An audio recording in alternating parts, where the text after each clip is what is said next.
Jésus, Jésus,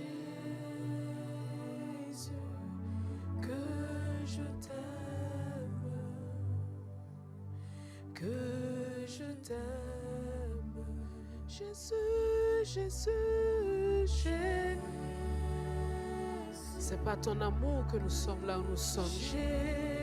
Jésus,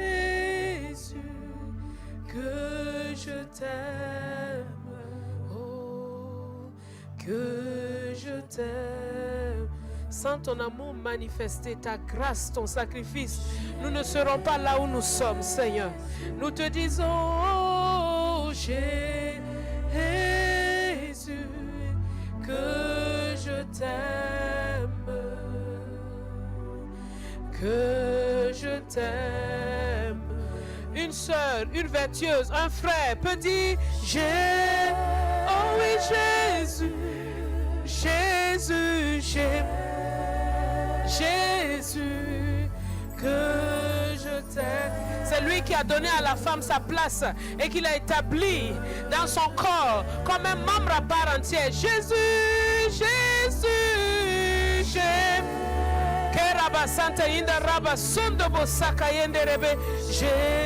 Il nous a couverts par son sang, il nous a couverts par son manteau, il nous a donné un nom nouveau, il nous a restaurés. Alléluia, que je t'aime.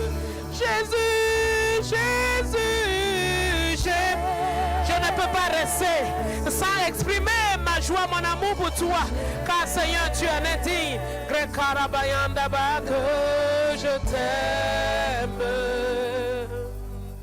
que je t'aime.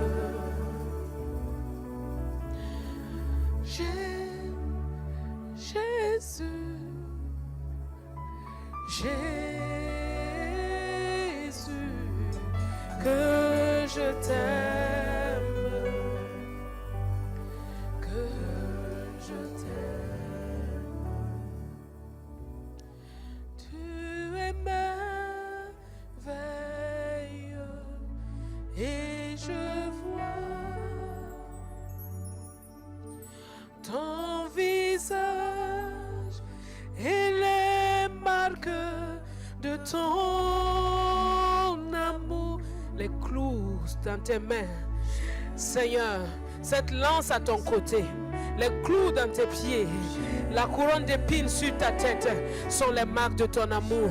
Que je t'aime, que je t'aime, que je t'aime. Oh oui, Jésus, j'aime. Tout mon être dit Jésus, Jésus, que je t'aime, que je t'aime. Tu es digne de recevoir l'honneur, la louange et la gloire. Tu es digne de recevoir, tu es digne de recevoir toutes nos vies. C'est toi qui es venu donner du sens à nos vies. C'est toi qui es venu donner du sens à nos vies. Nos vies sont ce qu'elles sont simplement par ta grâce. Nous sommes là où nous sommes simplement par ta grâce. Nous sommes ce que nous sommes simplement par ta grâce.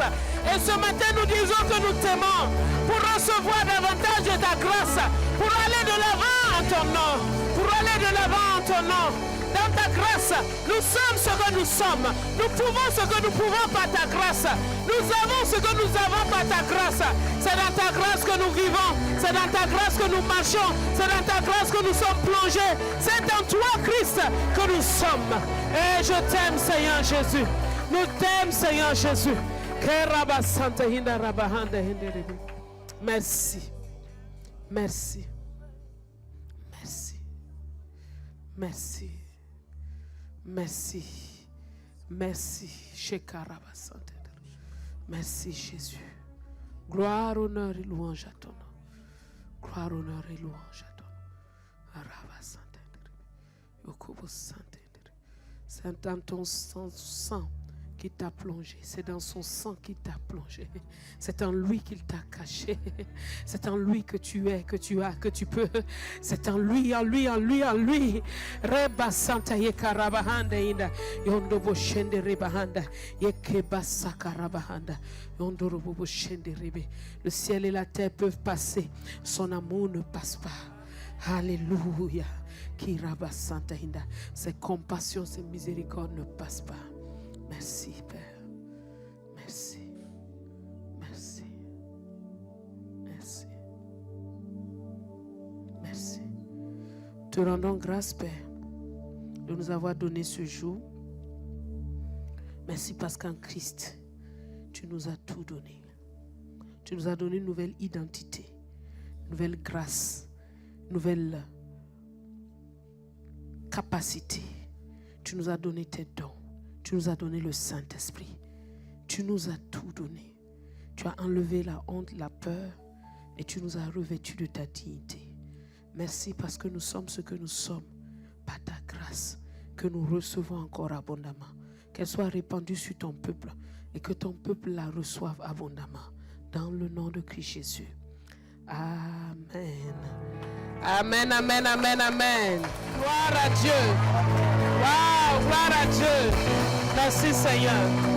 C'est vraiment une grâce. Nous pouvons nous asseoir. C'est vraiment une grâce. C'est vraiment une grâce, un privilège que d'avoir un homme de Dieu qui aime les femmes, qui se met à leur côté pour la bénédiction de tout le monde. C'est une grâce. Je ne sais pas si vous le réalisez vraiment, mais nous devons le réaliser que c'est une grâce, c'est une faveur. C'est une grâce, c'est une faveur. Merci papa, merci. Alléluia. Merci Seigneur. Ce matin, nous allons partager encore la parole de Dieu ensemble sur ce thème, le discernement des esprits dans la conquête victorieuse. Le discernement des esprits dans la conquête victorieuse. Dans 1 Corinthiens chapitre 12, 1 Corinthiens 12,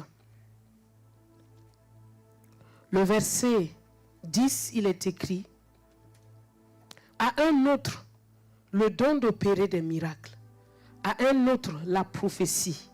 À un autre, le discernement des esprits. À un autre, la diversité des langues. À un autre, l'interprétation des langues.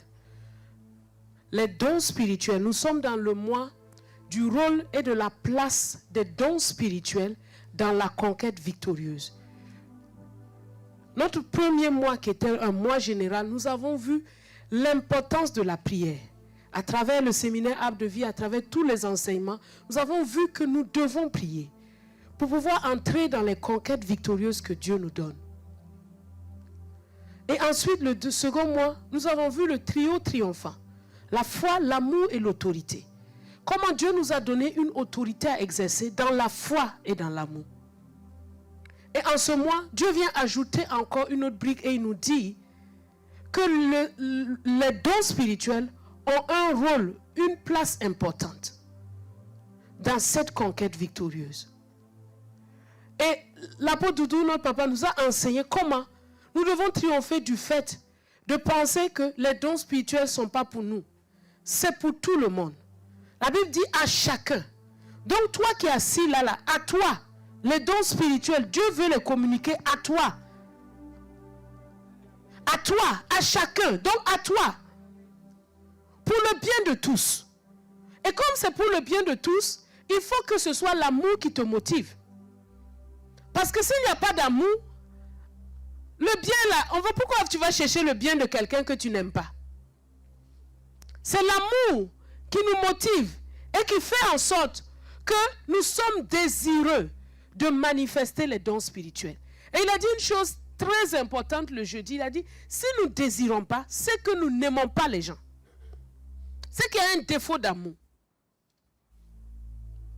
Et il nous a dit, deuxièmement, nous devons triompher de l'ignorance du caractère du Saint-Esprit. Le Saint-Esprit ne te force pas.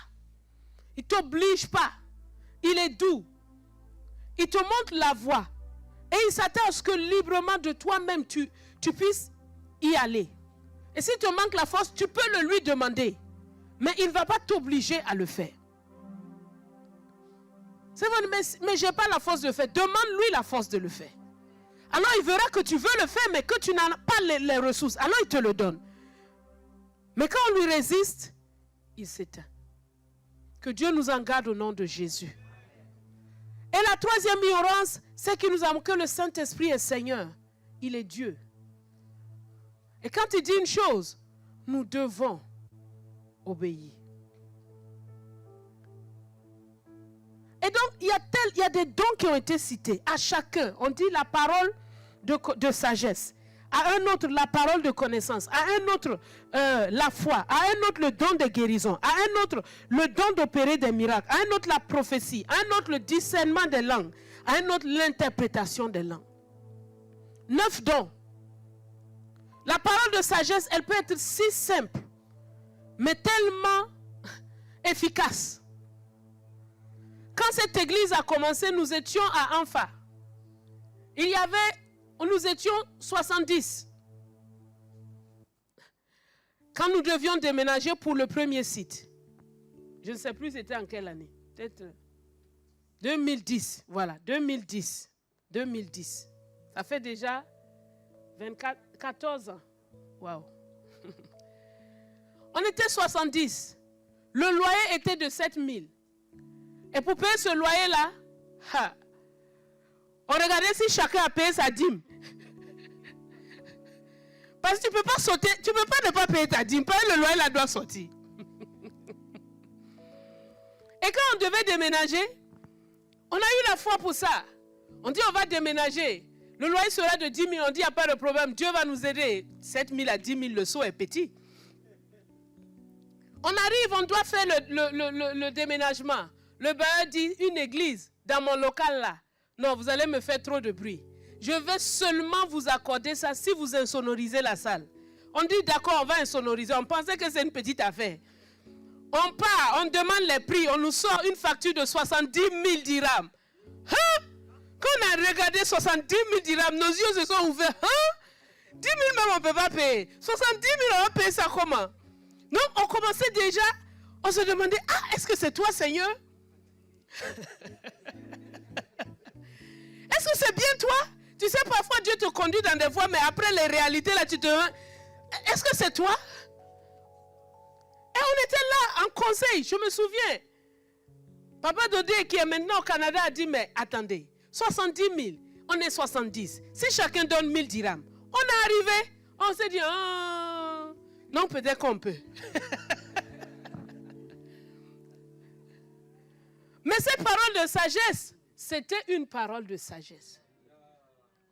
Cette parole de sagesse nous a donné à tous la foi. Mais le truc a fini à 140 000 dirhams, mes amis. Mais comme on a déjà notre pied dedans, on ne pouvait plus reculer. Et on a été surpris de voir Dieu faire infiniment. On s'est dit, mais c'est 70, ils ont l'argent. Hein? Quand on a dit l'argent est sorti, on ne sait pas d'où l'argent était, mais l'argent est sorti.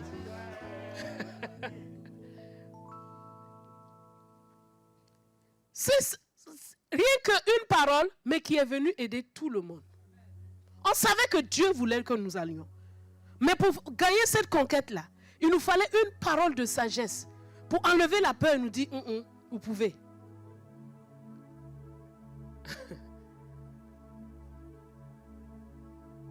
Voyez-vous, dans la conquête victorieuse, il y a des dons que Dieu donne, des paroles que Dieu donne, des grâces que Dieu donne. Elle peut venir comme ça simplement, mais il faut la saisir. Il faut saisir ces paroles-là et marcher avec elles. Et chacun doit savoir comment est-ce que Dieu fonctionne avec lui. Il y a une manière, l'esprit a une manière d'agir avec toi. Et tu dois comprendre cette manière de fonctionner. Et dans cette façon de fonctionner là, tu as toujours tous les résultats devant toi. Je me suis rendu compte que si Dieu me demande de faire quelque chose, quels que soient les obstacles qui sont devant moi, si je pose le pas, les réponses sont là.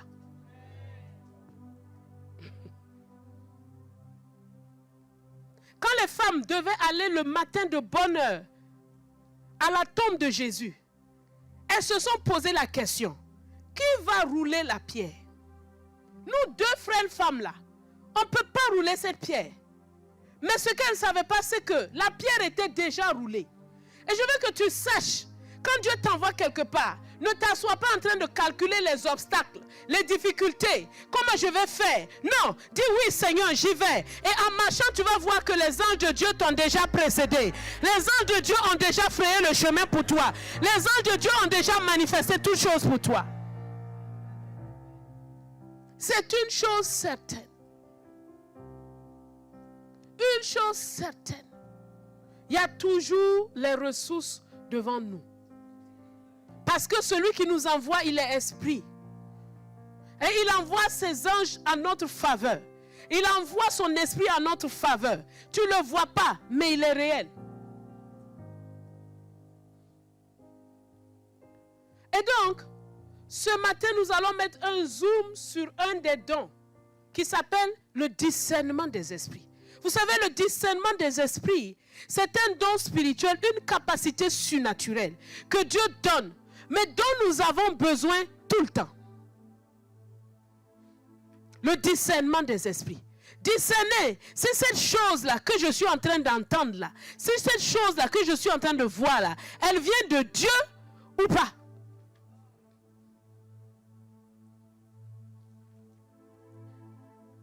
Le discernement des esprits.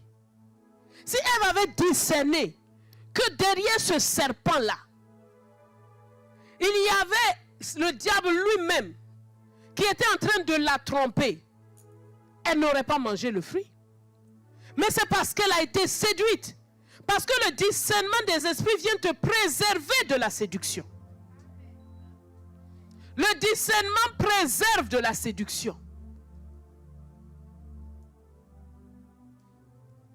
À la croisée des chemins, tu as toujours besoin du discernement des esprits. Pour faire un choix, tu as besoin du discernement des esprits. C'est ce discernement-là qui va te permettre de comprendre. Ah, ça là. Un jour, on était parti au village de ma mère. On était sur une moto. Notre moto a fait crevaison. On était en train de pousser. Et deux gens sont arrivés. Ils nous ont dit, l'autre était en moto, l'autre a continué sa route et puis l'autre est descendu. Il nous a accostés. J'étais avec ma tante. Il dit, mais qu'est-ce que vous avez les filles? C'était vers 18h, le soleil commençait à se coucher. Et on dit, non, on a eu une crevaison. Il nous dit donc, écoutez, donnez-moi votre moto. Je vais la pousser rapidement. Je vais vous dévancer. Devant là-bas, il y a un mécanicien. Vous n'êtes pas rapide. Je vais pousser ça rapidement, aller chez le mécanicien, là, réparer ça. Vous allez me rejoindre là-bas. Ma tante a dit, c'est bon. Nous-mêmes, on va pousser notre moto. Il dit, mais vous me prenez pour un voleur? La tante dit, oh, sur le front d'un voleur, là, on n'a pas mis un tampon voleur. Oh.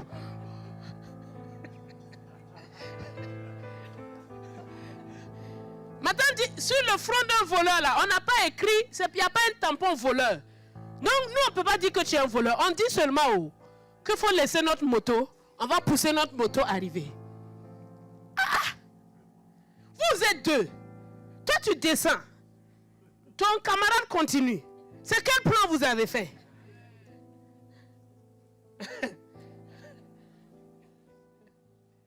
Mais combien de filles se sont laissées berner? Combien? Combien? Oh non! Le gars a dit qu'il m'aime. Il est gentil, oh! Il m'a apporté des t-shirts, il m'a apporté des bonbons. Aïe, aïe, aïe, aïe, aïe, aïe, aïe. Au bout du compte, quand tu es enceinte et qu'il disparaît, le t-shirt là va rien faire, oh.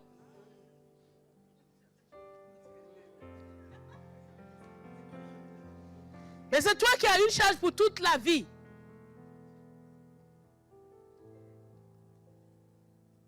Un innocent devient une charge. inutilement le discernement des esprits.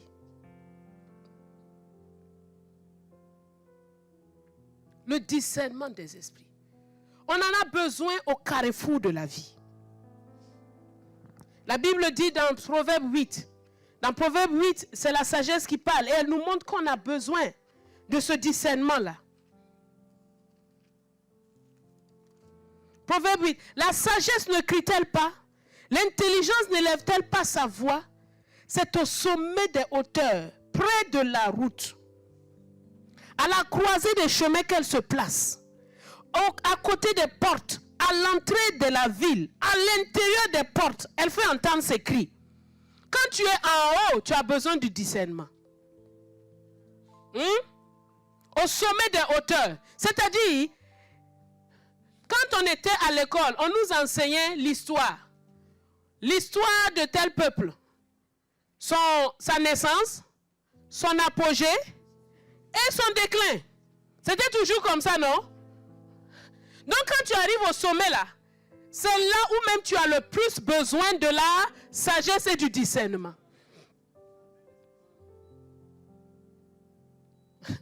Combien de personnes se sont vues dégringoler d'une position que Dieu leur a donnée parce qu'il n'y avait pas de sagesse, il n'y avait pas de discernement. Qu'est-ce qui est arrivé à la reine Vashti?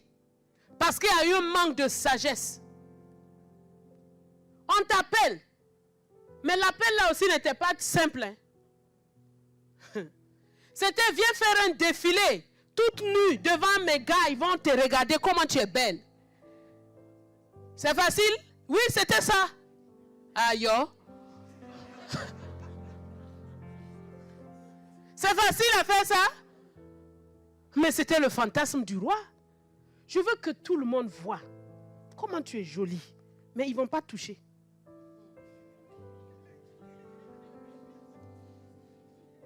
Ça s'accepte facilement. Ah, tu commences à changer de regard sur Vashti. Hein? Mais c'était comme ça.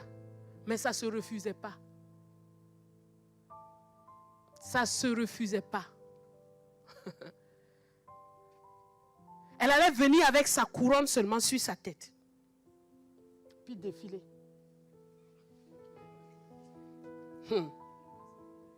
Ah, son honneur, hein? Y a pas, non. Les hommes du monde font ça. Ils disent à leur femme, habille-toi, sexy, mets ici, coupe ici, mets ici. Oui ou non? On va sortir. Tout le monde n'a qu'à voir comment ta jambe là est jolie. Mais ils ne vont pas toucher.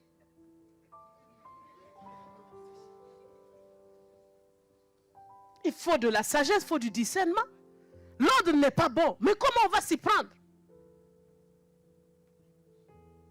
Elle s'y est pris avec la folie de sa fougue. Ça l'a emmené où? Elle a perdu sa couronne. Alors c'est un don dont nous avons besoin. Discerner les choses et agir avec sagesse. Quand tu es en haut, ah Dieu, remplis-moi de sagesse. Remplis-moi de ton discernement. Fais-moi discerner les choses. Ce n'est pas quand on est en bas seulement qu'on en a besoin. Quand tu es en train de marcher, tu as besoin de la sagesse. Combien de fois on a fait des rencontres sur la route? Des rencontres sur la route qui changent tout. La Bible dit qu'un jour, Dina est sortie pour aller se promener. Mes filles, vous allez vous promener où? Il y a des promenades, on ne se promène pas où?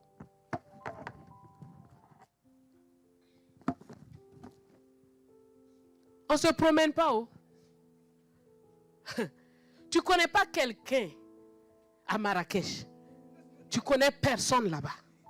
Mais tu dis que toi, tu vas aller te promener à Marrakech pour voir la ville de Marrakech. Tu vas faire une rencontre. Est-ce que tu m'entends? Il faut arrêter ça. Oh, je m'ennuie. Je vais aller me promener à Marrakech. Tu vas aller faire quoi? Oh non. Je pars, je prends un taxi, je vais à la place Diamalfna, je me promène, je mange et puis je rentre. Tu manges et puis tu rentres. C'est ce que Dina a voulu faire. On dit, oh, qu'elle est sortie pour voir les filles du pays. Elle n'est pas sortie pour chercher un garçon. Elle est sortie pour se promener. Le maître promeneur. Vous le connaissez, non? Celui qui aime se promener là. A envoyé un autre promeneur vers Dina. Et Dina a été séduite. Faites attention. Je n'ai pas dit de ne pas aller. Si tu as quelqu'un à Marrakech que tu vas aller visiter, oui, tu peux aller. Mais te lever toi seul comme ça, que tu pars faire promenade. Laisse tomber. Est-ce que tu m'entends? C'est un conseil de sagesse que je suis en train de te donner là. Ce n'est pas seulement pour les filles, même les garçons.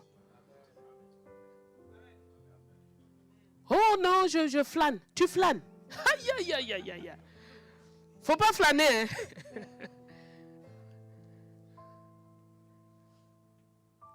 Tina, on ne sait même plus qu'est-ce qu'elle est devenue.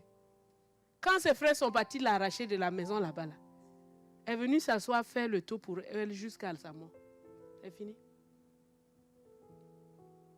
Vous voyez comment en une soirée, la vie de Dina a basculé. Elle n'a pas compté dormir là-bas. Des visites. Oh non, je m'ennuie, je vais aller me promener. On va aller manger shawarma.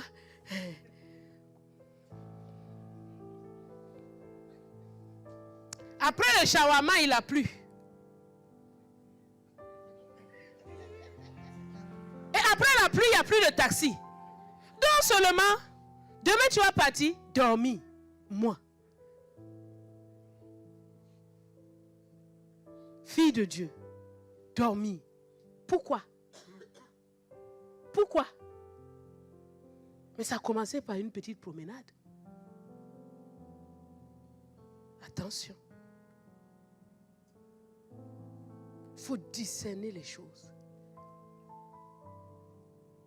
Parce que le discernement des esprits, tu en as besoin constamment. Tu es en train de marcher où tu as besoin de discerner. Le gars là qui est en train de te parler là, il dit la vérité ou bien il est en train de mentir. Le discernement, tu en as besoin à la croisée des chemins. C'est-à-dire, quand tu vas passer d'une étape à une autre, la folie vient se placer là aussi. La folie dit, oh, les pains dérobés là, c'est doux. Le pain du mensonge là, c'est doux. La sagesse parle autrement. À chaque fois que tu dois changer, soit de métier, de travail, ou même de pays, ou même une transition, tu dois maintenant te marier, tu dois maintenant avoir un enfant, toutes les transitions, toutes les transitions, tu as besoin de la sagesse, du discernement de Dieu.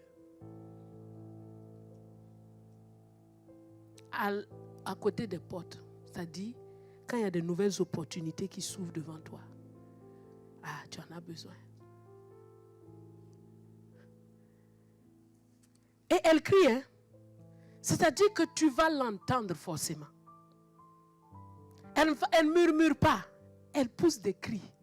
Elle dit, stupide, verset 5, apprenez le discernement.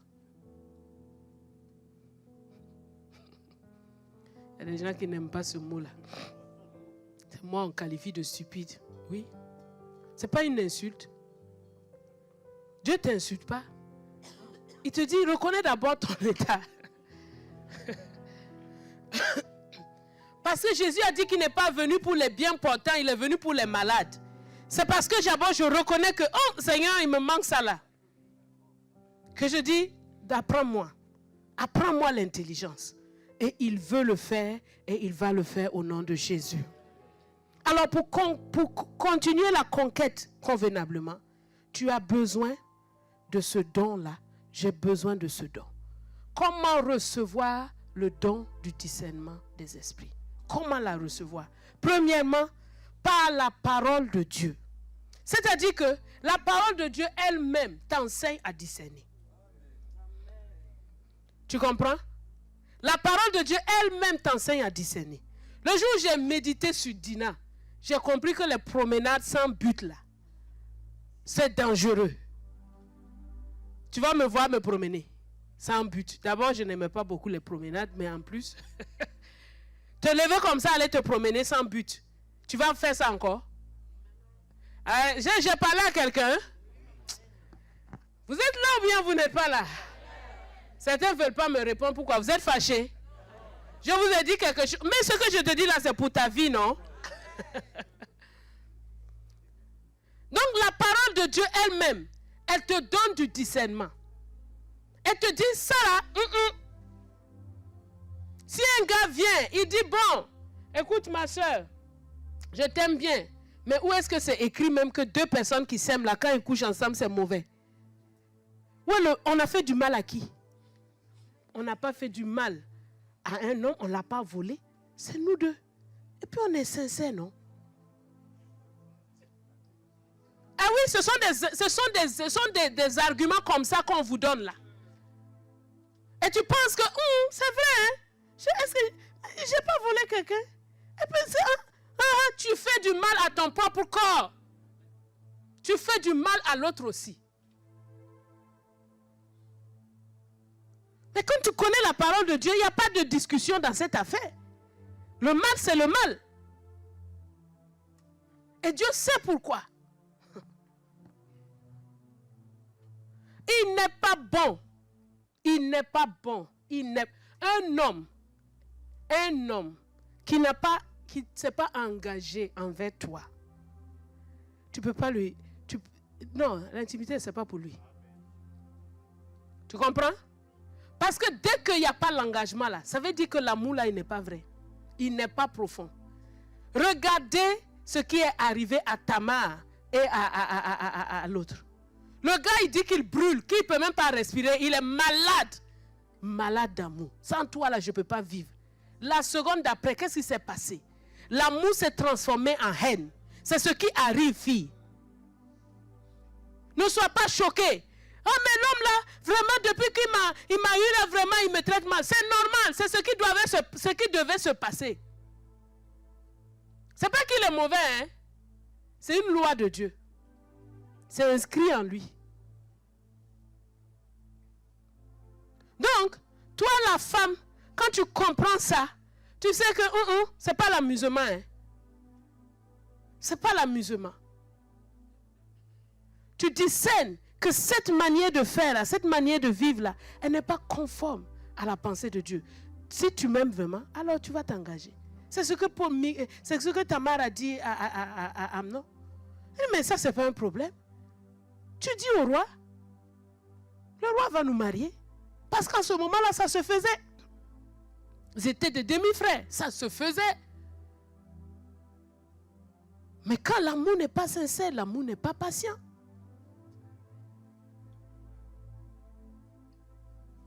Il n'est pas patient. Il n'est pas patient. Tu as des clés pour discerner cet amour-là, est-ce qu'il est réel ou pas? Tu as des clés dans la parole de Dieu. Un homme qui te dit que non, le dimanche là, ne part pas à l'église. On va aller se promener à la corniche. Hein? Pour faire quoi? Pour faire quoi? Non, ça au moins on ne discute pas là-dessus. Toi et moi, au revoir. Hein? Bye bye. Le discernement, la parole de Dieu. Quand tu lis la parole tous les jours, que tu la médites tous les jours, elle te donne du discernement. Tu obtiens du discernement. Le Saint-Esprit te communique le don du discernement gratuitement. Et tu sais discerner. Tu sais discerner les choses. C'est comme ça qu'un parent va discerner que cet enfant-là qui est ami de mon enfant-là, il n'a rien vu, il n'a rien senti, mais ton ami là, ça va pas. Mais maman, tu exagères, toujours tu fais, papa, vous exagérez. Je te dis que ton ami là, et quand tu rentres, tu plies tes genoux, tu dis à Dieu, toi tu sais séparer le ciel et la terre, non? Est-ce que ça là c'est difficile pour toi? C'est pas moi ça là. Aïe, tu sors, tu es cool. Quelques jours après, tu demandes, t'es ton ami là? Mon ami là, non. C'est même pas la peine même. Il n'y a pas de bagarre entre toi et ton enfant. Et l'affaire est réglée aussi.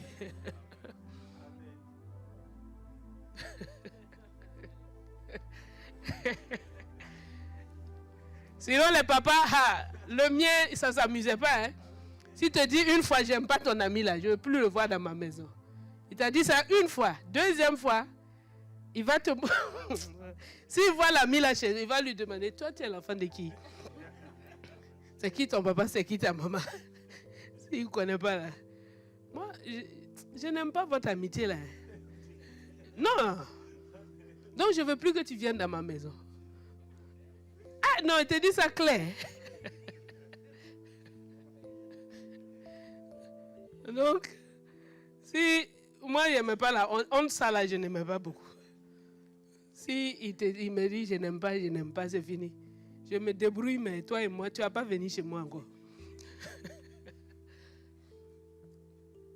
Vous voyez? Le discernement. C'est la parole. La parole de Dieu nous donne le discernement. Ça, c'est un discernement d'abord même chaque jour, continuel, régulier.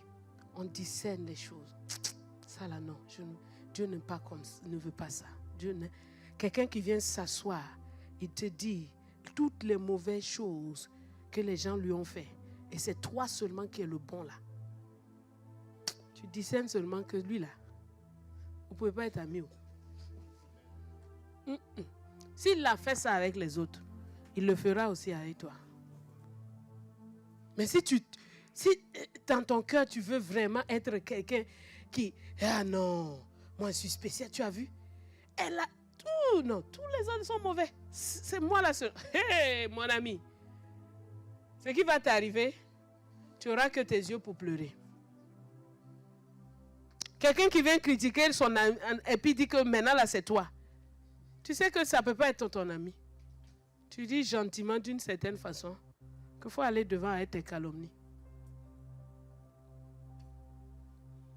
Si tu ne comprends pas ça, mais c'est la parole qui te dit ça. C'est la parole qui te montre ça. Donc, par la parole de Dieu, Proverbe 1,4, pour donner au simple du discernement. Du discernement. Personne ne peut dire, je n'ai pas le discernement. Tu peux l'avoir. Tu l'as par la parole de Dieu. Et je sais déjà que le Seigneur te l'a déjà donné à maintes reprises. Tu as vu le discernement se manifester dans ta vie. Des choix, tu te dis, pas ça. Proverbe 1, verset 4. Donnez-nous-le, s'il vous plaît. Pour donner au simple du discernement. Les paroles sont pour donner du discernement. Tu discernes que cette façon-là, c'est pas comme ça. La parole de Dieu te donne un discernement déjà de chaque jour. Elle te donne un discernement de chaque jour. Deuxièmement, le Saint-Esprit te donne le discernement. Ça dit, ça maintenant, c'est dans la dimension du don. Ça dit, c'est pas quelque chose que tu peux dire que c'est A plus B. Non, ça devient évident en toi que ça là, tout le monde dit c'est bon, hein, mais toi non. C'est ça s'appelle le discernement. Dis, tu n'as pas des raisons palpables pour expliquer. Pourquoi? Mais tu sais seulement que tu ne dois pas faire ça. Tu ne dois pas aller ici. Tu ne dois pas prendre cette route-là. Ça, c'est un don de discernement. Quelqu'un peut vouloir venir habiter chez vous. Tu dis, non. Quelqu'un peut vouloir te donner un cadeau. Tu dis, je ne sens pas. Tu comprends? Ça, c'est le discernement. Quelque chose, tu peux vouloir aller dans un certain pays. Et puis, parce que Dieu sait ce qu'il y a devant. D'accord? Donc, ces deux moyens sont les moyens clés que Dieu nous donne. La parole de Dieu et son esprit. Il nous donne aussi le discernement par l'amour.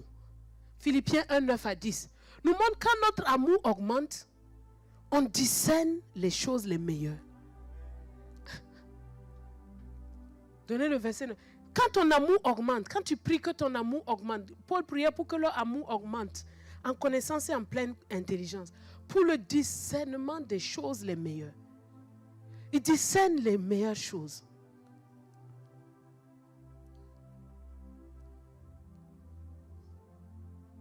Parce que tu peux aimer quelqu'un, tu as 3 choses à faire. Mais Dieu sait ce qui est important pour lui à ce moment précis. Et cet amour-là va venir t'aider à discerner. C'est à ce qui est bon et à ce qui est meilleur. Te discerne, il te montre les choses les meilleures. La chose la meilleure à faire. Et en ce moment-là, tu sais exactement ce qu'il faut faire. Un jour, un grand homme qui avait beaucoup d'argent, avait un fils. Son fils a fait un accident de cheval et son fils est mort. Alors il est resté veuf, il était déjà veuf, il n'avait que son fils. Et son fils aussi est parti par un accident de cheval. Il a fait une chute à cheval et il est parti. Alors ce vieux qui était vraiment très riche, il ne savait pas quoi faire, il a demandé à un peintre de venir lui faire une peinture de son fils. Et donc le peintre a dessiné le fils et il a accroché ça dans son manoir. Et il a vécu comme ça très longtemps et finalement, lui aussi, il est parti. Et quand il est parti, il a écrit son testament. Et il a dit qu'il veut léguer sa fortune à quelqu'un. Il avait énormément d'argent. Alors, ils ont fait une vente aux enchères. Il avait plein de tableaux dans sa maison. Et ils ont fait la vente aux enchères. Et ils ont commencé il a dit qu'il commence par le tableau de son fils. Et que celui qui voudra acheter le tableau de son fils, qu'on lui donne gratuitement toute sa fortune. Mais les gens ne savaient pas ce qui était écrit dans le papier. Alors, ils sont arrivés. Ils ont fait une annonce sur toute la région que le gars fait une vente aux enchères. Il a tel genre de tableaux, les plus grands tableaux. Tout le monde voulait les tableaux qui étaient là-bas. Alors, son jardinier aussi est venu. Le jardinier avait connu le fils. Il est venu. C'est un simple kidam. Et on commence la vente par le tableau du fils. Qui connaît l'enfant? Personne. Le jardinier connaît l'enfant. Mais tous ceux qui sont assis là, eux, ils viennent pour les tableaux, les grands tableaux ils vont voir leurs affaires, comment ils vont faire des affaires avec le tableau. On commence avec ça. Donc, on commence avec le plus petit prix. Personne n'est intéressé par le tableau du fils. Finalement, comme le prix est descendu parce que personne n'en voulait, le jardinier s'est arrivé à un niveau où lui aussi pouvait acheter. Il a levé sa main et dit que lui, il va prendre le tableau. Et quand il a pris le tableau, on dit que la vente est finie. Et on dit, aïe. Parce que le maître a dit que celui qui va prendre le tableau de son fils, qu'on lui donne gratuitement toute sa fortune. Tous les tableaux, tous ces domaines, le jardinier est devenu le propriétaire. Ça veut dire quoi? Ça veut dire quoi? Quand tu choisis le Fils de Dieu,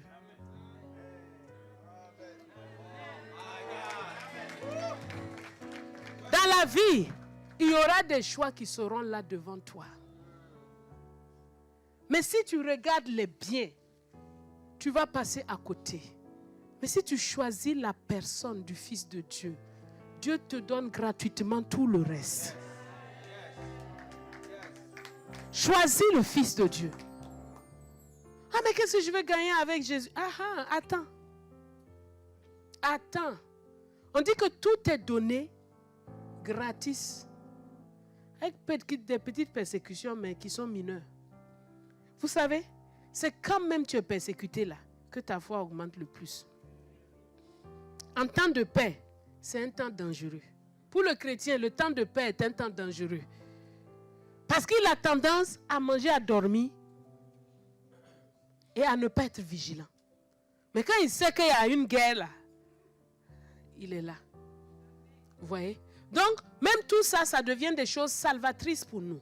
C'est des choses qui nous aident, qui nous sauvent. Les persécutions que Dieu met à côté de nous. Pour qu'on puisse toujours être poussé à aller de l'avant. 3 moyens. La parole, le Saint-Esprit et l'amour croissant. l'amour croissant te fait comprendre que si j'aime vraiment, je sais que ça là, je dois laisser. Il y a tel autre aspect qui est plus important. Et pour terminer ce message, nous allons prendre un cas pratique. Dans 1 Samuel 25,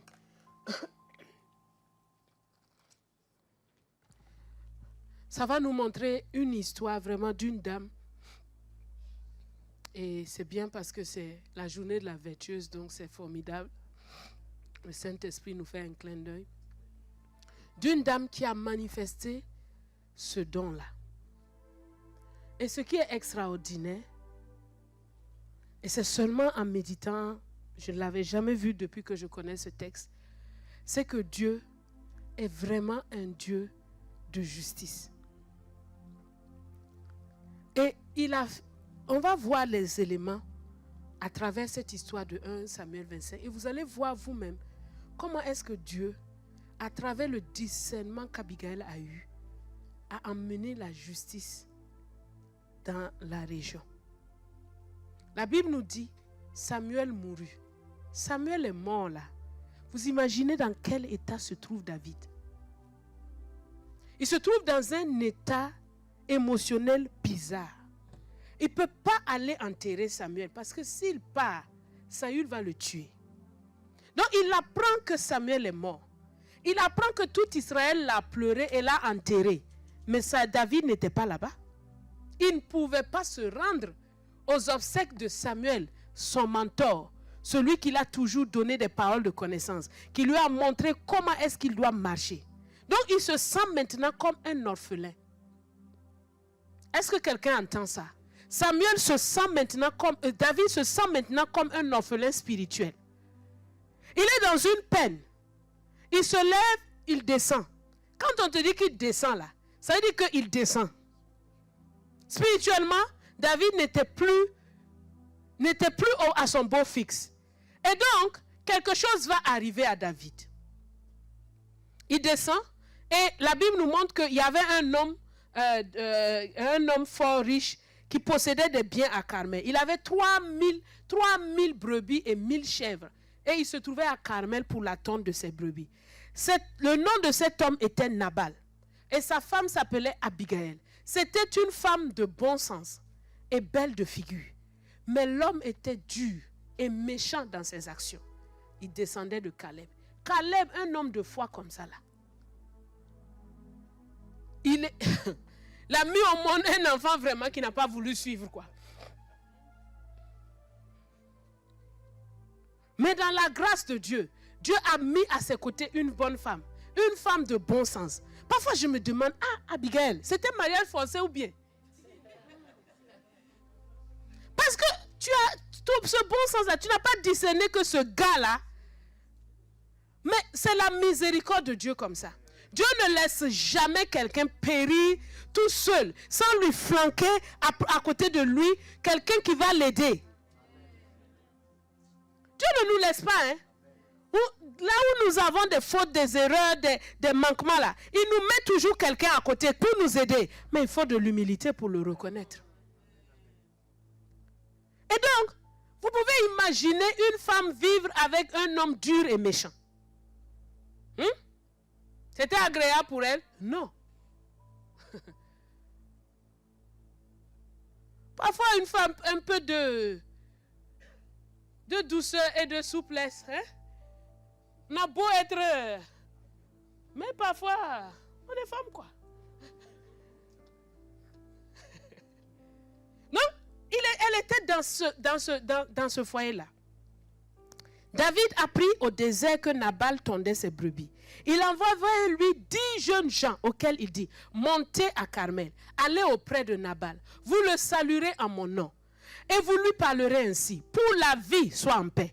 Est-ce que David a parlé de mort dans cette affaire? Et que la paix soit avec ta maison et tout ce qui t'appartient. Une bénédiction comme ça. Une salutation bénie. Et maintenant, j'ai appris que tu as les tondeurs. Oh, tes bergers ont été avec nous. Nous ne leur avons fait aucun outrage. C'est-à-dire que David était gardien des brebis de Nabal là, pendant tout le temps où ils étaient dans le désert. Gardiennage où il n'a rien payé. Et rien ne leur a été enlevé pendant tout le temps qu'ils ont été à Carmel. Demande-le à tes serviteurs et ils te le diront. Que ces jeunes gens trouvent donc grâce à tes yeux, puisque nous venons dans un jour de joie. Donne donc, je te prie, à tes serviteurs et à ton fils David. Regardez, David, il s'est humilié. Il dit que tu es un père pour moi. Ça touche même pas Nabal, même un peu. Ce qui se trouvera sous ta main. Lorsque les gens de David furent arrivés, ils répétaient à Nabal toutes ces paroles au nom de David, puis ils se turent. Ils ont fini de parler, non? Ils vont attendre la réponse. Nabal répondit aux serviteurs de David. Qui est David? Toi, tu ne connais pas David. Tu es sûr que tu ne connais pas David? Il y a quelqu'un en Israël qui ne connaît pas David? C'est impossible.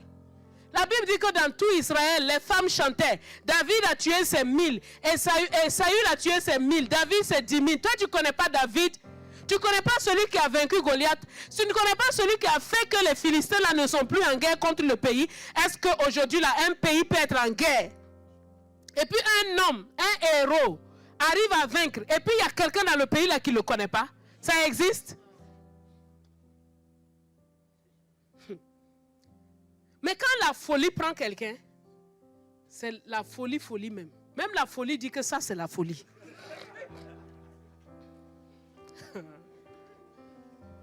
Qui est David et qui est le fils d'Isaïe? Il y a aujourd'hui beaucoup de serviteurs qui s'échappent d'auprès de leur maître. Je prendrai mon pain, mon eau et mon bétail que j'ai tué. Vous voyez comment il est centré sur lui-même? Moi, mon pain, mon eau, mon bétail que j'ai tué. Toi, tu as tué un seul animal pour mes tondeurs. Et je le donnerai à des gens qui sont, je ne sais d'où. Les gens de David rebroussaient chemin. Ils s'en retournaient et redirent à leur arrivée toutes ces paroles à David. Ah, ils ont tout dit. Hein? Alors David dit à ces gens, que chacun de vous saigne son épée. Et ils saignaient chacun leur épée. David aussi saignait son épée. Il avait envoyé, maintenant il n'envoie plus. Il parle lui-même. Et environ 400 hommes montèrent à sa suite. 400 guerriers. 400 gars des héros. Lui, il y a lui seul là, il a tué un lion dans une citerne. Il y a un là, lui seul, il a 400 comme ça, 400. Et il en resta 200 près des bagages. Donc ils étaient 600. Un des serviteurs de Nabal, béni soit ce serviteur, vint dire à Abigail, femme de Nabal, voici, David a envoyé du désert des messagers pour saluer notre maître qui les a rudoyés. Vous voyez, il n'a pas expliqué, il a dit ça, il a juste synthétisé. En tout cas, il les a mal reçus. Et pourtant, ces gens-là ont été très bons pour nous. Ils ne nous ont fait aucun outrage. Et rien ne nous a été enlevé. Alors qu'on sait que quand les bergers partent au désert, là, c'est là aussi où les bandes de brigands partent pour aller voler les brebis. Vous avez eu gardiennage gratuit. Et rien ne nous a été enlevé tout le temps que nous avons été avec eux lorsque nous étions dans les champs. Ils nous ont nuit et jour, servi de muraille. Tout le temps que nous avons été avec eux, faisant paître les troupeaux. Sache maintenant et vois ce que tu as à faire. Car la perte de notre maître et de toute sa maison est résolue. C'est comme si le serviteur là était dans le camp là-bas. Il dit, car la perte de notre maître et toute sa maison, c'est-à-dire toi et moi, on est morts aussi.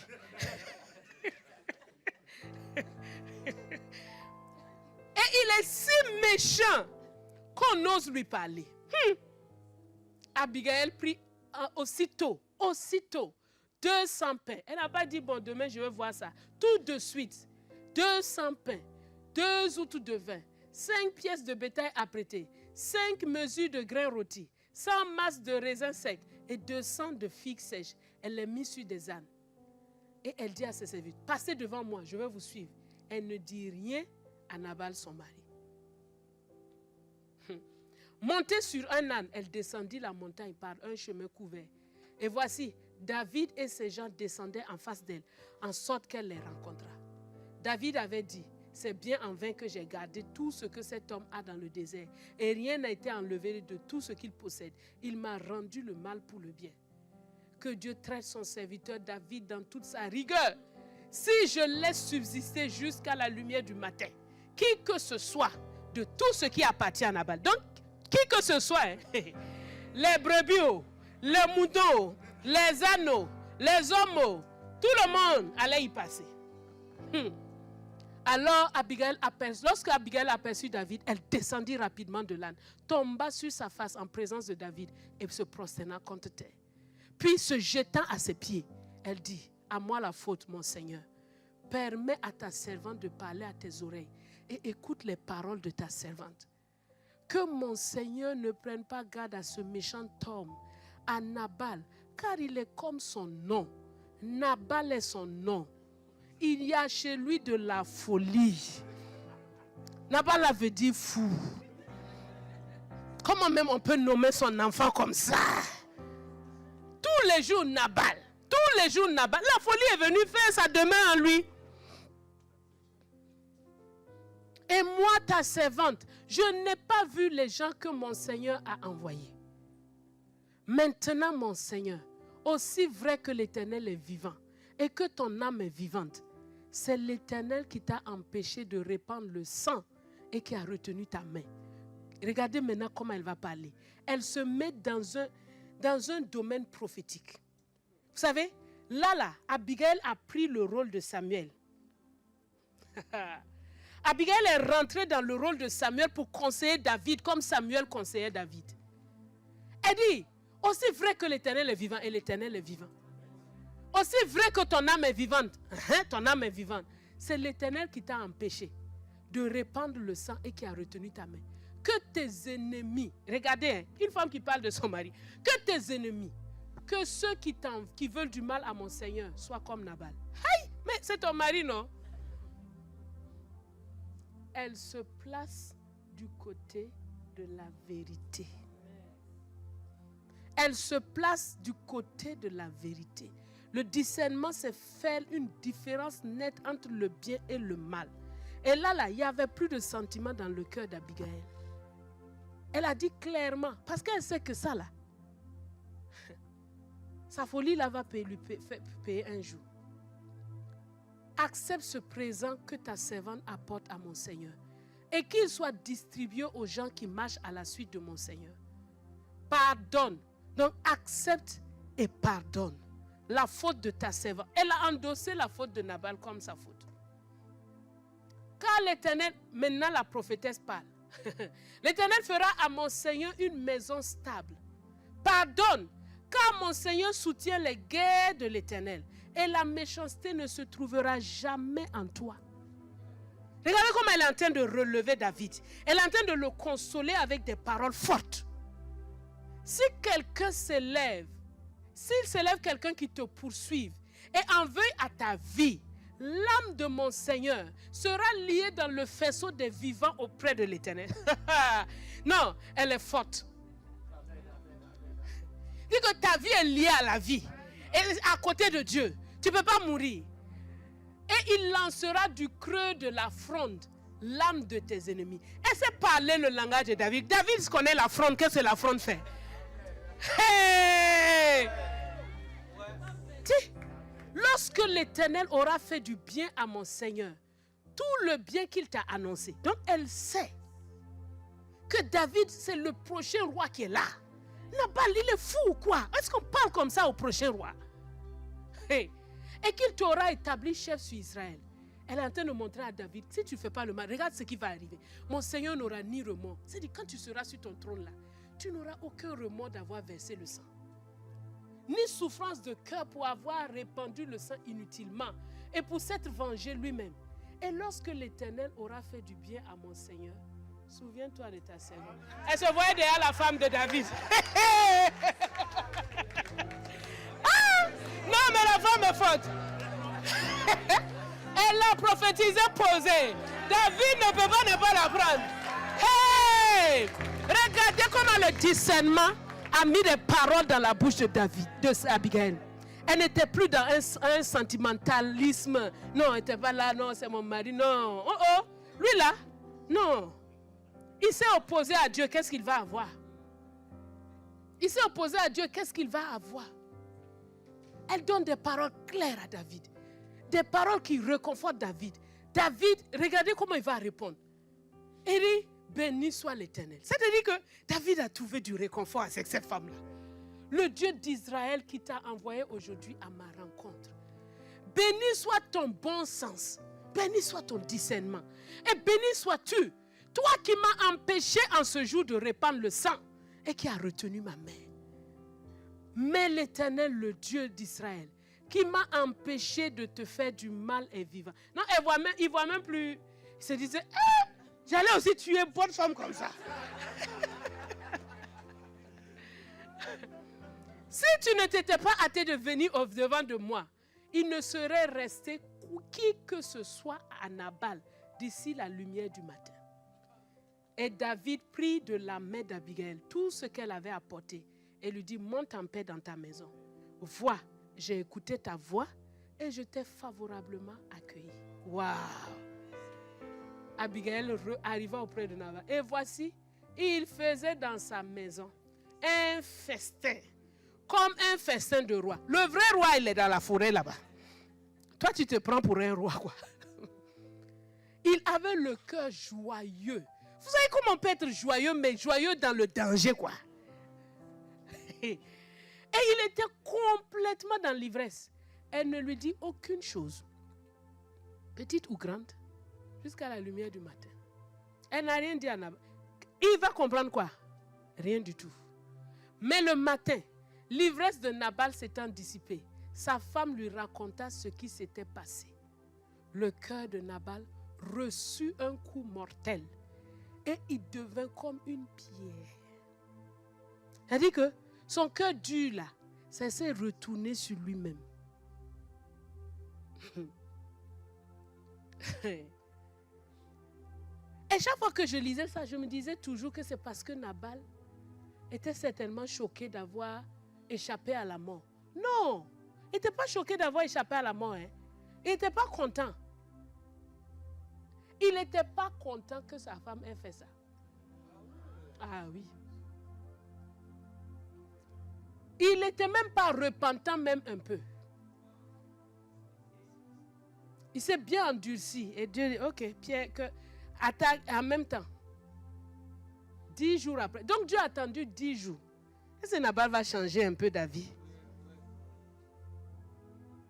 Tous les jours, elle voit qu'il est aussi de marbre. Il ne veut même pas bouger. Dieu le frappe et il meurt. On dit l'Éternel frappa Nabal. Il a attendu 10 jours. Après ce premier coup-là, est-ce que tu ne vas pas te repentir, Nabal? Tu ne vas pas changer d'attitude? Nabal, Pourquoi? Je n'ai pas demandé de garder mes brebis. Est-ce que je lui ai demandé quelque chose? Je m'en fous. Il veut prendre ma femme. En plus, il veut prendre ma femme. 10 jours où Dieu attendait qu'il y ait une repentance dans le cœur de Nabal. Nabal s'est endurci jusqu'au bout. Parce que certainement que David pensait que si je gagne cette femme-là, femme intelligente comme ça, mais elle va être ma conseillère privée.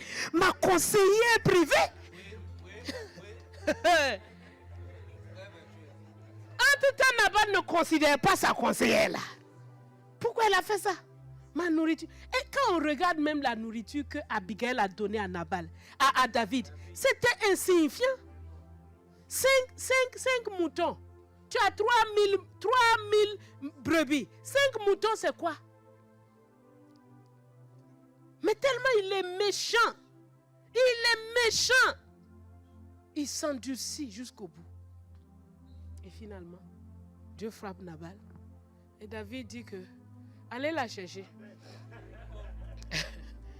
Béni soit l'Éternel. Ah, David, qui a défendu ma cause dans l'outrage que m'a fait Nabal et qui a empêché son serviteur de faire le mal. L'Éternel a fait retomber la méchanceté de Nabal sur sa tête. David envoya proposer à Abigail de devenir sa servante. Sa femme. Les serviteurs de David arrivaient chez Abigail à Carmel et lui parlaient ainsi. David nous a envoyés vers toi afin de te prendre pour sa femme. Elle se leva, se prosterna le visage contre terre et dit, voici, ta servante sera une esclave pour laver les pieds des serviteurs de mon Seigneur. Et aussitôt, Abigail partit, montée sur un âne et accompagnée de 5 jeunes filles. Elle suivit les messagers de David et devint sa femme. David avait aussi pris Achinoam de Jezreel et toutes deux furent ses femmes. Saül avait donné sa fille Michal à quelqu'un d'autre. Mais David va aller récupérer sa femme quand il va devenir roi. David même est terrible. Il laisse pas sa femme quelque part. Et quand on va regarder dans toute cette histoire, jamais aucun fils que Abigail a eu avec David n'a causé un moindre tort à David. Parce qu'elle avait un sens aigu du discernement. Elle n'était pas dans l'émotion, elle était dans la vérité. Et elle savait s'y tenir. Elle savait s'y tenir. Qu'est-ce qu'on demande d'un conseiller? C'est d'avoir du discernement. Pourquoi les rois prennent des conseillers? Parce qu'ils ont besoin de quelqu'un qui discerne entre le bien et le mal. Et qui peut les aiguillonner sur le droit chemin. Et c'est ainsi que ce don que Dieu a donné à Abigail lui a permis de se hisser comme une dame à côté de David. Et je suis sûr qu'à partir de ce jour, Abigail a joué un rôle tellement important dans la vie de David. Dans la discrétion, on ne l'entend pas, on ne la voit pas, mais elle parlait. Elle parlait à David parce qu'elle avait le discernement des bonnes choses. Tu as vu comment le discernement que Dieu te donne va te hisser. Si tu as le courage de marcher dans ce discernement-là. Parce qu'il fallait du courage à Abigail. De dire non, je ne vais pas rester là. Même si je suis la femme de Nabal, c'est vrai. Mais là, toute la maison est en danger. Ces pauvres serviteurs-là sont en danger. Et on peut bien comprendre que c'est Abigail même dans la maison qui essayait d'arrondir les bordures de Nabal envers ses serviteurs. Sinon, même un serviteur ne va pas rester à côté. Mais cette femme-là était tellement de bon sens que les serviteurs étaient attachés à elle. Et ils vont lui dire, en tout cas, fais quelque chose parce qu'il y a un danger qui est là. Tout de suite, elle a fait quelque chose. Regardez comment le discernement a préservé. Je ne sais pas combien de personnes étaient dans la maison de Nabal. Mais ce n'était pas un petit nombre. Vous savez, avant, là, ce n'est pas comme maintenant. Il y a beaucoup de serviteurs. Peut-être 100 de personnes a échappé de la mort par le discernement de cette femme-là. Que ce discernement-là soit notre partage au nom de Jésus.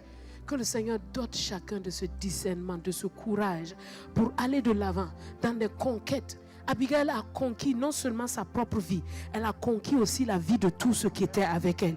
Elle a conquis les biens de Nabal. Imagine maintenant là, bon, je ne sais pas qu'est-ce qui s'est passé, mais si tout ça là allait disparaître simplement à cause du manque de bon sens. Mais gloire soit rendue à Dieu parce qu'il a fait échapper toute une famille grâce au discernement. Que ce discernement-là soit notre partage. Que ce discernement-là soit ton partage tous les jours. Pour discerner ce qui est juste à faire, ce qui est convenable de faire. Pour que ta maison échappe. Pour que tu puisses aller de l'avant et conquérir les territoires qui sont devant toi. À la croisée des chemins, que Dieu te dote de ce discernement. Que tu puisses comprendre, savoir d'une manière claire la route que tu dois prendre. Et que tu la prennes sans ambiguïté, sans fausseté, sans douter. Parce que c'est droit devant toi. Que ce discernement te permette de discerner, de juger entre ce qui est juste et mal. C'est ceux qui sont dans les entreprises, qui sont dans des situations où ils doivent arbitrer. Que ce discernement te permette d'arbitrer, de comprendre, de savoir qui est dans le vrai, qui est dans le faux. De comprendre, de discerner toutes choses. Et que tu puisses prendre de bonnes décisions. Oui, dans tous les domaines, on a besoin de cela. Dans tous les domaines. Les domaines. Alléluia. Prions le Seigneur. Prie.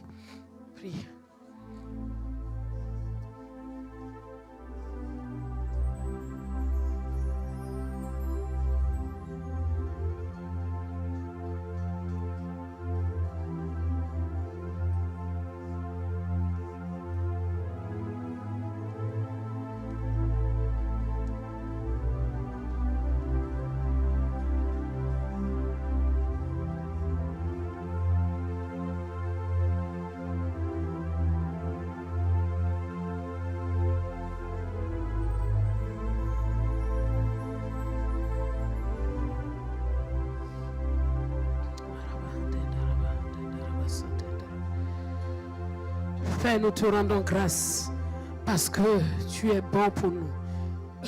Tu nous donnes ta parole afin que nous sachions discerner le vrai du faux, afin que nous puissions savoir ce qui vient de toi. Nous te remercions, Seigneur, pour cela. Nous te remercions pour cela. Merci pour ta parole qui est disponible pour nous. Elle est disponible à l'écrit, elle est disponible en audio, elle est disponible en vidéo, elle est disponible dans tous les formats pour nous. Nous te remercions parce que ton esprit aussi accompagne ta parole pour nous guider. Nous te remercions, Seigneur. Nous te remercions, Seigneur. Nous te remercions. Et nous prions, Père, afin que par ton sang, tu puisses, Seigneur, nous laver, nous purifier pour toutes les situations où nous n'avons pas eu du discernement. Seigneur, dans le passé, où nous avons pris peut-être des mauvaises voies et qui nous font faire perdre le temps. Nous te demandons de nous pardonner. Nous te demandons de nous laver par ton sang précieux et de nous donner la grâce, oh Dieu, d'être aujourd'hui mis sur un nouveau départ, mis sur un nouveau point de départ dans le nom de Christ Jésus. Père, je prie que toutes les mauvaises conséquences, Seigneur, d'un manque de discernement, oh Dieu de grâce, que Seigneur, ces mauvaises conséquences-là soient ôtées de dessus la tête de tes fils et de tes filles. Seigneur, là où le manque de discernement les a menés comme dans des impasses, que ces impasses-là, que ces chapes de plomb-là soient brisées, soient ôtées de dessus leur tête maintenant au nom de Jésus. Père, je plaide ta miséricorde. Je plaide ta grâce sur ton peuple. Que Seigneur, là où ils ont manqué du discernement, que tu puisses, oh Dieu de grâce, aujourd'hui même, enlever, Seigneur, toutes ces mauvaises conséquences et leur accorder dans ta grâce un bon nouveau départ au nom de Jésus. Que toute forme de malédiction, que toute forme, Seigneur, oh Dieu, de mauvaises conséquences soit ôtée. Donne un nouveau départ. Donne une nouvelle grâce à tes enfants au nom de Jésus. À tes enfants au nom de Jésus. À tes enfants au nom de Jésus. Dans ta grâce, donne un nouveau départ. Qu'un nouveau départ soit le partage de mon frère et de ma soeur. Il y a quelqu'un qui est en train de dire, mais je n'ai pas discerné ici, je n'ai pas discerné là, et je me retrouve dans des impasses. Père de grâce, je prie, oh Dieu de grâce, que tu accordes un nouveau bon départ. Un nouveau bon départ par ta grâce. Dans le nom de Christ Jésus, nous plaidons que le sang de Christ Jésus puisse parler en faveur de ton peuple, puisse parler en faveur de tes enfants, puisse parler en faveur de tes enfants, dans le nom de Christ Jésus, dans le nom de Christ Jésus, dans le nom de Christ Jésus, dans le nom de Christ Jésus. Il est écrit dans ta parole, oh Seigneur, que par la désobéissance d'un seul, oh la mort s'est répandue, mais par l'obéissance d'un seul aussi, beaucoup ont été rendus justes, beaucoup ont été rendus justes.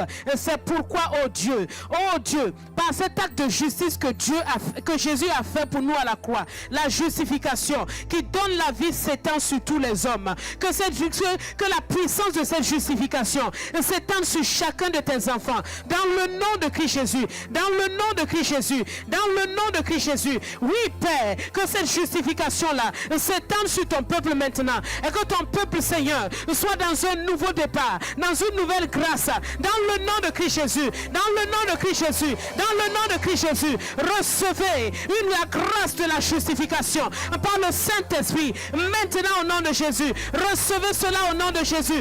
Recevez cela au nom de Jésus. Dieu est fidèle. Dieu est fidèle. Il a dit qu'il n'est pas du don gratuit comme de l'offense. S'il n'a pas l'offense, beaucoup sont morts. À combien plus forte raison la grâce de Dieu et le don de sa grâce par Jésus-Christ ont été répandus par plusieurs, sur plusieurs. Oui Seigneur, tu as dit que par un seul le jugement est venu, mais par le don gratuit la justification est là après plusieurs offenses. Père, je prie que dans ta grâce tu établisses, tu rétablisses mon frère, ma soeur dans une nouvelle dimension au nom de Jésus. Maintenant recevez cela dans le nom de Christ Jésus. Ce n'est pas fini pour toi, ce n'est pas fini pour toi. Il y a une grâce que Dieu met devant toi, il y a une faveur que Dieu met devant toi, il y a une opportunité que Dieu met devant toi. L'abondance de la grâce est répandue sur toi dans le nom de Christ Jésus. Dans le nom de Christ Jésus, tu ne mourras pas, tu vivras et tu raconteras les œuvres de l'Éternel. Tu ne mourras pas, tu vivras et tu raconteras les œuvres de l'Éternel. Les œuvres de l'Éternel, tu les raconteras au nom de Jésus, tu les proclameras au nom de Jésus. Jésus. Tu les vivras au nom de Jésus. Car chaque journée que Dieu fait, c'est un jour pour que tu sois dans la joie et dans l'allégresse. Tu es positionné, établi, affermi dans la justice de Dieu. Maintenant dans le nom de Christ Jésus. Makayenda Raba Santa Inda. Yondo Boshende Reba Handa Inda. Koraba Santa Inda. Yokoro Bobo Santa Inda. Karaba Saka Yende Rebe. Mata Inda Raba Handa Inda. Reba Handa Yeke Reba Sondo Boshende. Roba Baba Yenda Raba Handa Inda Raba. Reba Handa Inda Raba Handa Yende Rebe. Koba Yeke Reba Handa. Par cette justice-là, tu vis. Par cette justice-là, tu marches. Par cette justice-là, tu es établi. Reba Santa Inda. Yokobo Shende Reba Handa. Marche dans cette justice. Vis dans cette justice. Grandis dans cette justice. Avance dans cette justice. Dans le nom de Christ Jésus. Dans le nom de Christ Jésus. Reba Santa Inda Raba. Koraba Handa Inda Raba. Yondobo Santa Inda Rebe. Keraba Handa Inda Raba. Shenda Raba Handa Inda Rebe. Koraba Santa Inda Rebe. Oh Raba Handa Inda Rebe. Oh Santa Inda Raba Handa. Raba Saka. Arrête de regarder en arrière. Arrête de regarder à ces mauvais choix. Arrête de regarder à ces mauvaises choses. Regarde, il y a beaucoup mieux devant toi. Dieu met devant toi. Il met devant toi des choses nouvelles, des portes ouvertes. Il les met devant toi. Il les met devant toi. Lève-toi. Assez c'est assez d'être assis dans ce banc-là. Assez c'est assez. Assez c'est assez. Lève-toi et avance. Lève-toi et progresse. Lève-toi et va de l'avant. Regarde la porte ouverte que Dieu a mis devant toi. Regarde cette porte ouverte. Il y a des conquêtes qui sont devant toi. Lève-toi et avance. Lève-toi et avance. Par la puissance du Saint-Esprit. Par la puissance du Saint-Esprit. Makaraba Santa Hindaraba. Koraba Handa Hindaraba Santa Hindaraba. Hey Rabba Santa Hindaraba. Koraba. Hey, lève-toi. Lève-toi. Lève-toi. Lève-toi et avance. Lève-toi. Ah, lève-toi, lève-toi, lève-toi et avance. Lève-toi, lève-toi quand ta lumière est là. Lève-toi quand ta lumière est là. Lève-toi. Comme Abigail s'est levée, lève-toi. Et avance au nom de Jésus.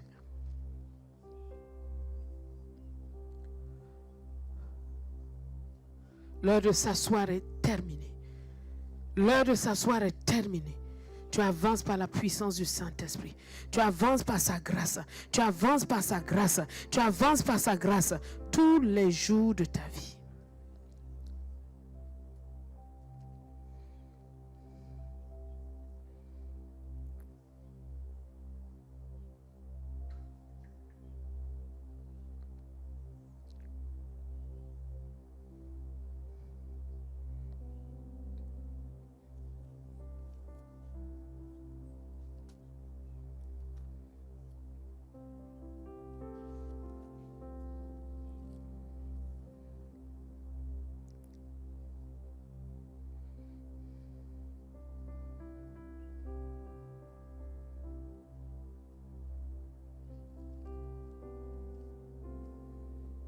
Au sommet des hauteurs, que le discernement soit ton partage. Près de la route, que le discernement du Saint-Esprit soit ton partage. À la croisée des chemins, que le discernement soit ton compagnon. À côté des portes, à l'entrée de la ville, que le discernement là soit ton partage au nom de Jésus. Qu'à l'intérieur des portes, tu entendes encore la voix de la sagesse. Et que ce discernement-là soit ton partage. Que tous les jours de ta vie, tu apprennes le discernement. Que tous les jours de ta vie, tu apprennes l'intelligence. Que tous les jours de ta vie, tu écoutes les paroles de la sagesse. Que ta bouche soit la bouche de la sagesse pour proclamer la vérité. Que tes lèvres aient en horreur le mensonge. Que ta bouche, que toutes les paroles de ta bouche soient justes. Qu'il n'y ait rien de faux ni de détourné dans ta bouche. Que tout soit clair pour celui qui est intelligent. Que tout soit droit pour celui qui a trouvé la science. Que chaque jour tu préfères les instructions de Dieu à l'argent. La science alors le plus précieux. Que cette sagesse-là ait plus de valeur pour toi que les perles. Qu'elle ait plus de valeur que tous les objets de prix. Que tu demeures dans le discernement. Que tu haïsses le mal. Que tu haïsses le mal. Que tu haïsses le mal et que tu craignes l'Éternel. Que tu haïsses l'arrogance et que tu craignes l'Éternel. Que tu haïsses l'orgueil et que tu craignes l'Éternel. Que tu haïsses la voix du mal et que tu craignes l'Éternel. Que tu haïsses la bouche perverse et que tu craignes l'Éternel. Au nom de Christ Jésus.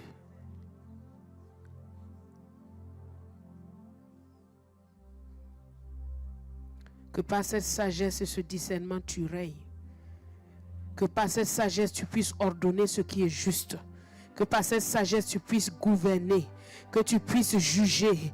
Que tu puisses marcher